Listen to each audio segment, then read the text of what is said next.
Aviva la Llama, el podcast de Javier Eduardi. Bienvenidos a Aviva la Llama. Hoy seguimos conversando con Alejandro Ospina, un líder cristiano y experto en el sector petrolero. En este episodio exploraremos cómo su llamado cristiano, su vocación, se conecta con su rol como líder social a través de su trabajo en UTIPEC y la Confederación General del Trabajo. Además, hablaremos sobre los desafíos de integrar la fe y la profesión y cómo ha superado los momentos en los que sus creencias chocaban con las demandas laborales. Alejandro, bienvenido a Aviva la Llama. Gracias, Javier. Siempre, de verdad, que tremendo privilegio estar acá. Alejandro, en el episodio anterior estuvimos hablando mucho de cómo tú veías la vocación y la profesión como una sola cosa, una cosa integrada y que lograste integrar, ¿no?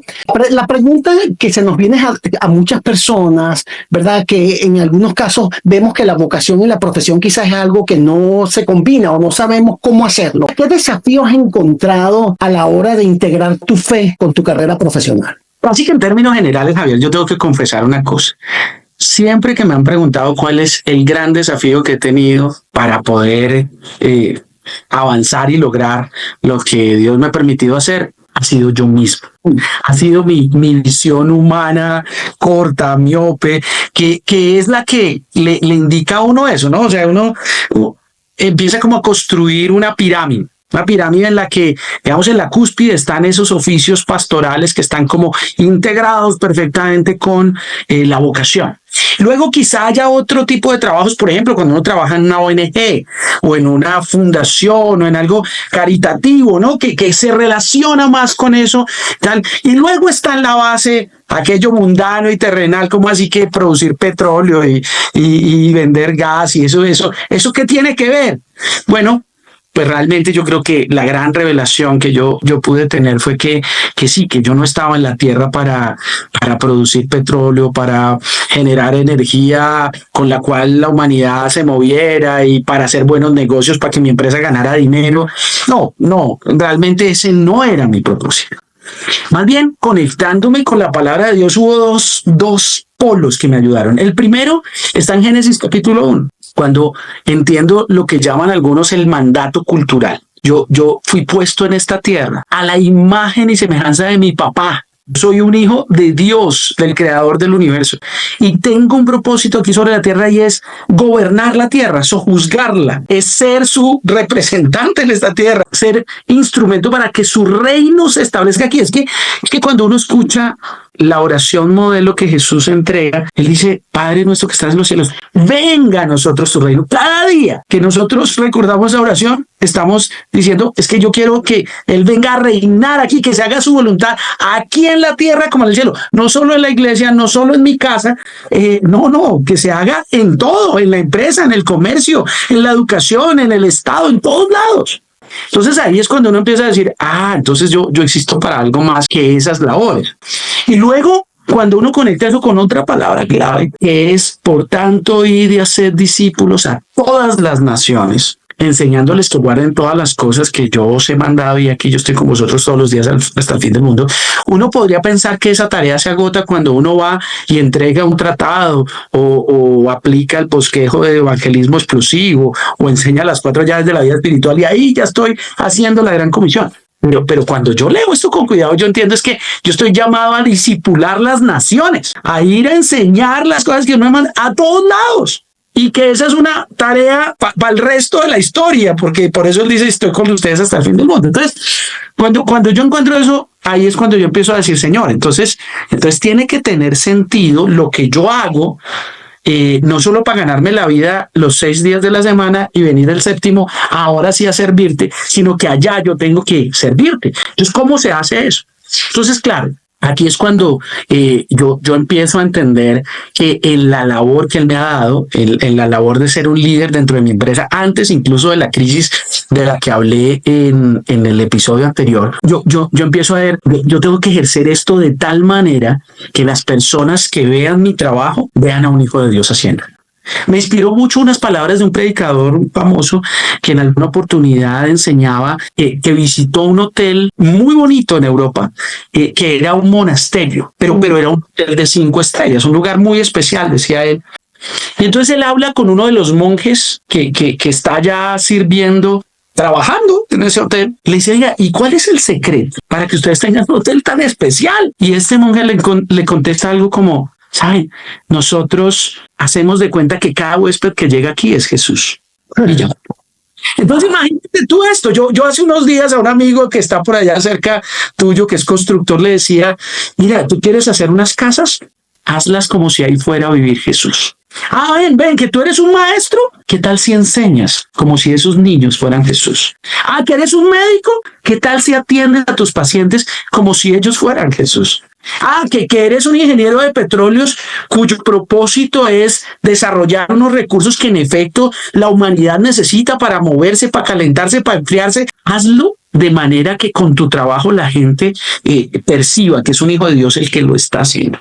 Y cuando viene la crisis de la que les cuento o de la que les conté en el episodio anterior, ese fue el desafío. ¿Cómo haría Jesús esto? ¿Cómo yo podría ser un verdadero hijo de Dios liderando la solución en las relaciones laborales? Y eso fue lo que nos llevó a no tratar de hacer lo mismo de una mejor manera, sino a transformar el paradigma, a decir, no, ya no se vale más la lucha de clases y el conflicto social. Aquí de lo que se trata es de construir paz laboral, de ser constructores de paz. De lo que se trata es de cambiar la identidad de los que confluyen en la relación laboral para que ya no se vean más como enemigos, sino que se vean como cooperantes, como solidarios, como interdependientes, y además tienen una responsabilidad no solamente con ganar dinero mutuamente, sino con servirle a la sociedad. Y cuando trajimos todos estos principios, esto nosotros lo llamamos hoy el espíritu del nuevo sindicalismo, que no es más que la relación laboral ejercida desde la cosmovisión bíblica, pues nos empezamos a dar cuenta el ejercicio de transformación. Y empiezo yo entonces a llegar a conclusiones como la que coloquialmente digo, pues mi principal púlpito durante los últimos 13 años no ha sido los de las iglesias donde me han invitado alguna vez a predicar, ha sido el sindicato, ha sido donde personas han podido experimentar el amor de Dios, donde han podido experimentar y aprender los principios de la cosmovisión bíblica, sin que les digamos que es el capítulo tal y el versículo tal, pero que son los principios eternos que pueden hacer que esta relación sea virtuosa, lo que se imaginó Dios, porque es que entre otras cosas, imagínate que junto con el matrimonio, el trabajo es otro de los legados de la época precaída, y resulta que aquí nos vinieron a traer que es que el trabajo tiene que ser una carga y una cosa, no, esto era parte del diseño original. Ahora, la manera en cómo lo hemos venido haciendo al modo del hombre es lo que es equivocado, pero restaurar todas las cosas, ¿cuál es el propósito de él antes de su venida? Pues para eso es que estamos acá. Entonces, cuando empezamos a entender ese oficio, por sencillo que sea, por de pronto no muy significante desde el punto de vista humano, pero lo empezamos a entender desde la perspectiva de cómo yo lo hago para que el reino de Dios se establezca y para que su voluntad sea hecha aquí y ahora en este tiempo, pues ahí es cuando yo conecto esas dos cosas y cuando yo me la empiezo por un lado a gozar, porque ahí encuentro la plenitud de la realización, pero cuando me gozo más es de ver lo que él hace de manera extraordinaria, porque esa es la otra conclusión a la que yo llego, Javier. Si yo hubiera planificado mi vida, yo no le llego ni a los tobillos de donde Dios me ha traído. Eso lo confieso cada día, y cada día que me levanto digo, Señor, gracias, porque es que yo veo cada día tu misericordia. Qué impresionante esa historia que tú describes y cómo Dios, cuando nosotros le decimos, venga a tu reino, él nos da todos esos principios, pero esos principios no solamente son para la iglesia, sino para todo lo que ha sido creado. Y eso me lleva también a otro versículo que dice, ir y predicar la palabra a todas las criaturas. Cuando la palabra criatura en el original griego significa toda la creación. Entonces nosotros somos llamados, ¿verdad?, a llevar esos principios, esos valores cristianos, porque ¿quién creó los cielos y las tierras? Dios. Por lo tanto, Él sabe cuál es la mejor manera y qué es lo que necesitamos donde quiera que Él nos coloque, seas el presidente de una unión de trabajadores, sea una ama de casa, sea la persona que cuida un colegio, no importa, porque aquí lo importante es que nosotros podamos cumplir con el rol que Dios nos ha designado independientemente de cuál sea nuestra profesión. Alejandro, muchísimas gracias por estar con nosotros. El tiempo se nos pasa volando, pero en el próximo episodio vamos a concluir esta entrevista tan fascinante. Yo creo que vamos a tener que hacer algún día un live para que las personas, la audiencia nos haga preguntas, porque hay tanta tela que cortar. Pero Alejandro, 1.000.000 de gracias por acompañarnos y nos vemos en el próximo episodio de Aviva la Llama. Y con la ayuda de Dios ahí estaremos. Gracias. Hemos llegado al final de la tercera parte de nuestra entrevista con Alejandro Ospina, donde exploramos su llamado a servir a los demás y los desafíos de integrar fe con la profesión. Un episodio lleno de reflexión y aprendizaje. No te pierdas el cierre de esta entrevista en el próximo episodio. Suscríbete al podcast y sígueme en Instagram, @JavierOdoardi.